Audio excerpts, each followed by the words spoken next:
शनि भार्या एवं शनि स्तोत्रम्। यः पुरा राज्यभ्रष्टाय नलाय प्रददो किल स्वप्ने सौरिः स्वयं मन्त्रम् सर्वकामफलप्रदम्। क्रोडं नीलाञ्जनप्रख्यं नीलजीमूतसन्निभम् छायामार्तण्डसम्भूतं नमस्यामि शनैश्चरम्। ॐ नमोऽर्कपुत्राय शनैश्चराय निहारवर्णाञ्जननीलकाय स्मृत्वा रहस्यं भुवि मानुषत्वे फलप्रदो मे भव सूर्यपुत्र।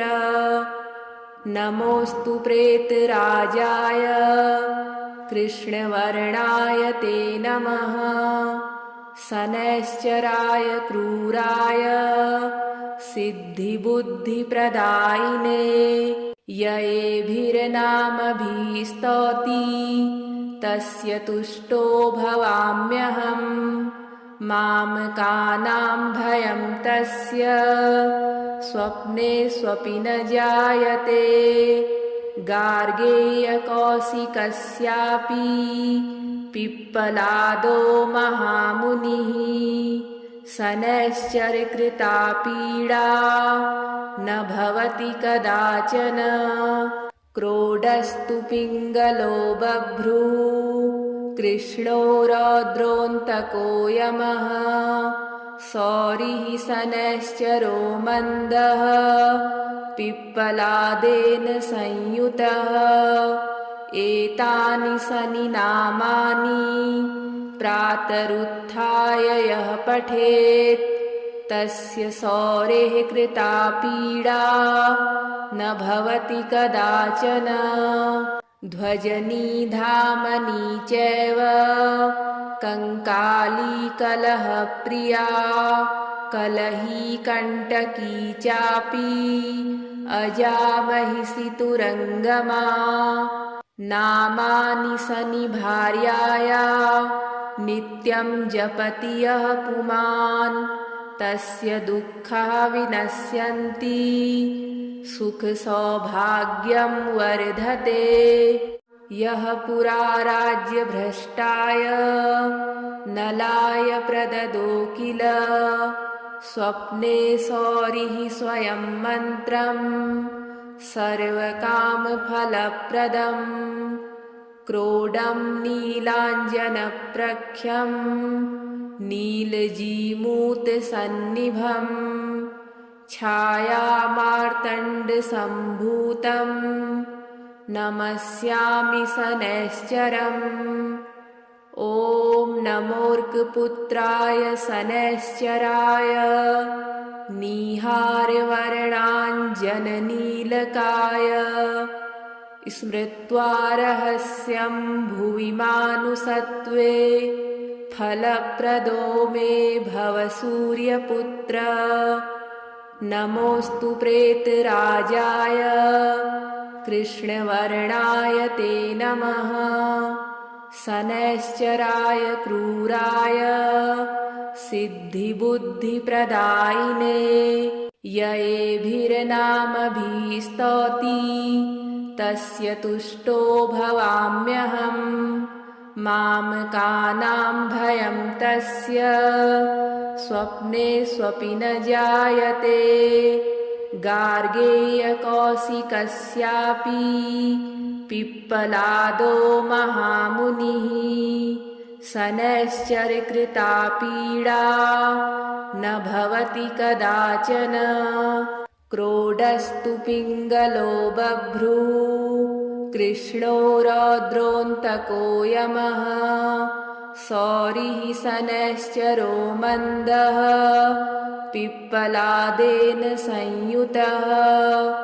एतानि शनिनामानि प्रातरुत्थाय यः पठेत् तस्य सौरेः कृता पीडा न भवति कदाचन। ध्वजनिधामनि चैव कंकाली कलहप्रिया कलही कंटकी चापि अजामहिषि तुरंगमा नामानि सनिभार्याया नित्यं जपति यः पुमान् तस्य दुःखः विनश्यन्ति सुख सौभाग्यं वर्धते। यः पुरा राज्यभ्रष्टाय नलाय प्रददो किल स्वप्ने सौरिः स्वयं मन्त्रं सर्वकामफलप्रदम् क्रोडं नीलाञ्जनप्रख्यं नीलजीमूतसन्निभं छायामार्तण्डसम्भूतं नमस्यामि शनैश्चरम्। ॐ नमोऽर्कपुत्राय शनैश्चराय निहारवर्णाञ्जननीलकाय स्मृत्वा रहस्यं भुवि मानुषत्वे फलप्रदो मे भव सूर्यपुत्र। नमोऽस्तु प्रेतराजाय कृष्णवर्णाय ते नमः शनैश्चराय क्रूराय सिद्धिबुद्धिप्रदायिने ययेभिर्नामभिस्तौति तस्य तुष्टो भवाम्यहम् मामकानां भयं तस्य स्वप्ने स्वपि न जायते। गार्गेयकौशिकस्यापि पिप्पलादो महामुनिः शनैश्चरकृता पीडा न भवति कदाचन। क्रोडस्तु पिङ्गलो बभ्रुः कृष्णो रौद्रोऽन्तको यमः सौरिः शनैश्चरो मन्दः पिप्पलादेन संयुतः। एतानि शनिनामानि प्रातरुत्थाय यः पठेत् तस्य सौरेः कृता पीडा न भवति कदाचन।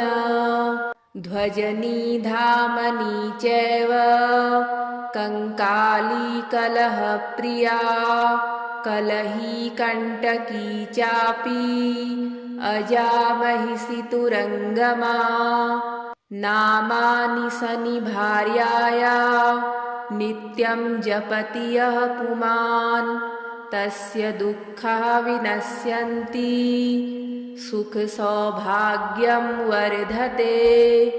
यः पुरा राज्यभ्रष्टाय नलाय प्रददो किल स्वप्ने सौरिः स्वयं मन्त्रं सर्वकामफलप्रदम् क्रोडं नीलाञ्जनप्रख्यं नीलजीमूतसन्निभं छायामार्तण्डसम्भूतं नमस्यामि शनैश्चरम्। ॐ नमोऽर्कपुत्राय शनैश्चराय निहारवर्णाञ्जननीलकाय स्मृत्वा रहस्यं भुवि मानुषत्वे फलप्रदो मे भव सूर्यपुत्र। नमोऽस्तु प्रेतराजाय कृष्णवर्णाय ते नमः शनैश्चराय क्रूराय सिद्धिबुद्धिप्रदायिने ययेभिर्नामभिस्तौति तस्य तुष्टो भवाम्यहम् मामकानां भयं तस्य स्वप्ने स्वपि न जायते। गार्गेयकौशिकस्यापि पिप्पलादो महामुनिः शनैश्चरकृता पीडा न भवति कदाचन। क्रोडस्तु पिङ्गलो बभ्रुः कृष्णो रौद्रोऽन्तको यमः सौरिः शनैश्चरो मन्दः पिप्पलादेन संयुतः एतानि शनि नामानि प्रातरुत्थाय यः पठेत् तस्य सौरेः कृता पीडा न भवति कदाचन। ध्वजनिधामनि चैव कंकाली कलहप्रिया कलही कंटकी चापि अजामहिषि तुरंगमा। नामानि शनिभार्याया नित्यं जपति यः पुमान् तस्य दुःखः विनश्यन्ति सुख सौभाग्यं वर्धते।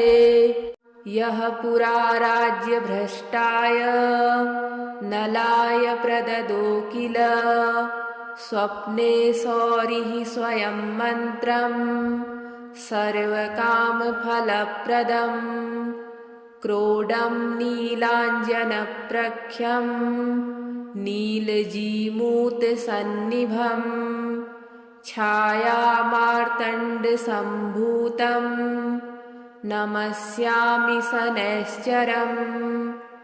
ॐ नमोऽर्कपुत्राय शनैश्चराय निहारवर्णाञ्जननीलकाय स्मृत्वा रहस्यं भुवि मानुषत्वे फलप्रदो मे भव सूर्यपुत्र। नमोऽस्तु प्रेतराजाय कृष्णवर्णाय ते नमः। शनैश्चराय क्रूराय सिद्धिबुद्धिप्रदायिने ययेभिर्नामभिस्तौति तस्य तुष्टो भवाम्यहम्। मामकानां भयं तस्य स्वप्ने स्वपि न जायते। गार्गेयकौशिकस्यापि पिप्पलादो महामुनिः शनैश्चरकृता पीडा न भवति कदाचन। क्रोडस्तु पिङ्गलो बभ्रुः कृष्णो रौद्रोऽन्तको यमः सौरिः शनैश्चरो मन्दः पिप्पलादेन संयुतः। एतानि शनि नामानि प्रातरुत्थाय यः पठेत् तस्य सौरेः कृता पीडा न भवति कदाचन। ध्वजनिधामनि चैव कंकाली कलहप्रिया कलही कंटकी चापि अजामहिषि तुरंगमा। नामानि शनिभार्याया नित्यं जपति यः पुमान् तस्य दुःखः विनश्यन्ति सुख सौभाग्यं वर्धते। यः पुरा राज्यभ्रष्टाय नलाय प्रददो किल स्वप्ने सौरिः स्वयं मन्त्रं सर्वकामफलप्रदम्। क्रोडं नीलाञ्जनप्रख्यं नीलजीमूतसन्निभं छायामार्तण्डसम्भूतं नमस्यामि शनैश्चरम्। ॐ नमोऽर्कपुत्राय शनैश्चराय निहारवर्णाञ्जननीलकाय स्मृत्वा रहस्यं भुवि मानुषत्वे फलप्रदो मे भव सूर्यपुत्र। नमोऽस्तु प्रेतराजाय कृष्णवर्णाय ते नमः। शनैश्चराय क्रूराय सिद्धिबुद्धिप्रदायिने ययेभिर्नामभिस्तौति तस्य तुष्टो भवाम्यहम्। मामकानां भयं तस्य स्वप्ने स्वपि न जायते। गार्गेयकौशिकस्यापि पिप्पलादो महामुनिः शनैश्चरकृता पीडा न भवति कदाचन। क्रोडस्तु पिङ्गलो बभ्रुः कृष्णो रौद्रोऽन्तको यमः सौरिः शनैश्चरो मन्दः पिप्पलादेन संयुतः। एतानि शनिनामानि प्रातरुत्थाय यः पठेत् तस्य सौरेः कृता पीडा न भवति कदाचन। ध्वजनी धामनी चैव कंकाली कलहप्रिया कलही कंटकी चापि अजामहिषि तुरंगमा। नामानि शनिभार्याया नित्यं जपति यः पुमान् तस्य दुःखः विनश्यन्ति सुखसौभाग्यं वर्धते। यः पुरा राज्यभ्रष्टाय नलाय प्रददो किल स्वप्ने सौरिः स्वयं मन्त्रम् सर्वकामफलप्रदम्। क्रोडं नीलाञ्जनप्रख्यं नीलजीमूतसन्निभम् छायामार्तण्डसम्भूतं नमस्यामि शनैश्चरम्। ॐ नमोऽर्कपुत्राय शनैश्चराय नीहारवर्णाञ्जननीलकाय स्मृत्वा रहस्यं भुवि मानुषत्वे फलप्रदो मे भव सूर्यपुत्र। नमोऽस्तु प्रेतराजाय कृष्णवर्णाय ते नमः शनैश्चराय क्रूराय सिद्धिबुद्धिप्रदायिने ययेभिर्नामभिस्तौति तस्य तुष्टो भवाम्यहम्। मामकानां भयं तस्य स्वप्ने स्वपि न जायते। गार्गेयकौशिकस्यापि पिप्पलादो महामुनिः शनैश्चरकृता पीडा न भवति कदाचन। क्रोडस्तु पिङ्गलो बभ्रुः कृष्णो रौद्रोऽन्तको यमः सौरिः शनैश्चरो मन्दः पिप्पलादेन संयुतः। एतानि शनिनामानि प्रातरुत्थाय यः पठेत् तस्य सौरेः कृता पीडा न भवति कदाचन। ध्वजनी धामनी चैव कंकाली कलहप्रिया कलही कंटकी चापि अजामहिषि तुरंगमा। नामानि शनिभार्याया नित्यं जपति यः पुमान् तस्य दुःखः विनश्यन्ति सुखसौभाग्यं वर्धते। यः पुरा राज्यभ्रष्टाय नलाय प्रददो किल स्वप्ने सौरिः स्वयं मन्त्रम् सर्वकामफलप्रदम्। क्रोडं नीलाञ्जनप्रख्यं नीलजीमूतसन्निभम् छायामार्तण्डसम्भूतं नमस्यामि शनैश्चरम्।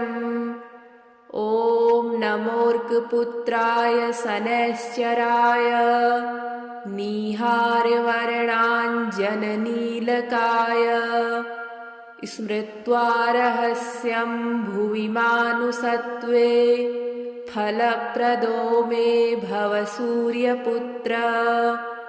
नमोऽस्तु प्रेतराजाय कृष्णवर्णाय ते नमः शनैश्चराय क्रूराय सिद्धिबुद्धिप्रदायिने ययेभिर्नामभिस्तौति तस्य तुष्टो भवाम्यहम् मामकानां भयं तस्य स्वप्ने स्वपि न जायते गार्गेयकौशिकस्यापि पिप्पलादो महामुनिः शनैश्चरकृता पीडा न भवति कदाचन क्रोडस्तु पिङ्गलो बभ्रुः कृष्णो रौद्रोऽन्तको यमः सौरिः शनैश्चरो मन्दः पिप्पलादेन संयुतः एतानि शनिनामानि प्रातरुत्थाय यः पठेत् तस्य सौरेः कृता पीडा न भवति कदाचन ध्वजनी धामनी चैव कंकाली कलहप्रिया कलही कंटकी चापि अजामहिषि तुरंगमा नामानि शनिभार्याया नित्यं जपति यः पुमान् तस्य दुःखः विनश्यन्ति सुखसौभाग्यं वर्धते यः पुरा राज्यभ्रष्टाय नलाय प्रददो किल स्वप्ने सौरिः स्वयं मन्त्रम् सर्वकामफलप्रदम् क्रोडं नीलाञ्जनप्रख्यं नीलजीमूतसन्निभम् छायामार्तण्डसम्भूतं नमस्यामि शनैश्चरम् ॐ नमोऽर्कपुत्राय शनैश्चराय निहारवर्णाञ्जननीलकाय स्मृत्वा रहस्यं भुवि मानुषत्वे फलप्रदो मे भव सूर्यपुत्र नमोऽस्तु प्रेतराजाय कृष्णवर्णाय ते नमः शनैश्चराय क्रूराय सिद्धिबुद्धिप्रदायिने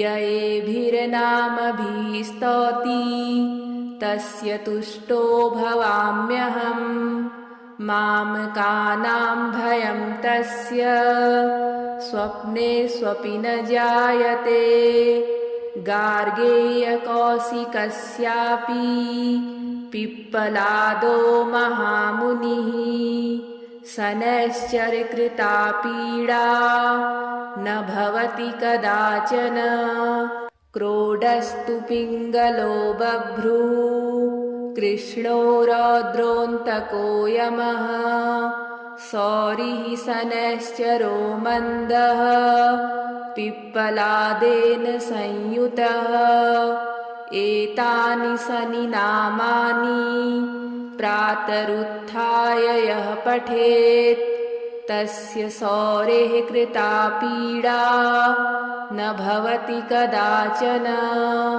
ध्वजनी धामनी चैव कंकाली कलहप्रिया कलही कंटकी चापि अजामहिषि तुरंगमा नामानि शनिभार्याया नित्यं जपति यः पुमान् तस्य दुःखः विनश्यन्ति सुखसौभाग्यं वर्धते।